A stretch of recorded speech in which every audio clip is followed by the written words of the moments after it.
Dah dalaman gearbox untuk Proton Aurora Bolt CVT yang mengalami masalah bila masuk ke gear D jadi jerking, dan bila masuk ke gear reverse kadang-kadang tak berlaku pergerakan. Sebab apa? Bila customer datang ke workshop dan kita buka dan turun gearbox dia, berpunca di bahagian primary puli yang bermasalah.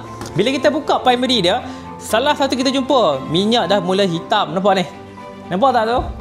Yang tu yang pertama. Yang kedua, keadaan surface permukaan di dalam bahagian primary dah mula mengalami cala. Di tengah ni pula o-ring dah mula koyak disebabkan geseran yang berlaku tak secara normal. So kalau macam mana keadaan primary puli yang baru? Bila hampa lah tengok, ini adalah dalaman ataupun rupa primary puli yang baru. Macam planet UFO. Macam planet UFO sikit lah. So kalau kita duduk kat sini, benda dia akan duduk di bahagian gearbox casing. Dan ramai juga yang nak tengok, ini adalah rantai yang berada di dalam gearbox. So macam mana keadaan fizikal dia kalau kita pasang? Macam ni lah keadaan fizikal kalau kita pasang gearbox di dalam casing dia. Ni, sini casing dia ni. So ini dah dalaman gearbox.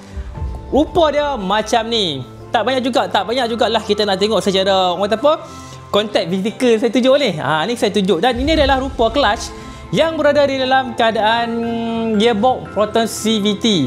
Sama aja, Iris, Prevay pun semua pakai sama macam ni.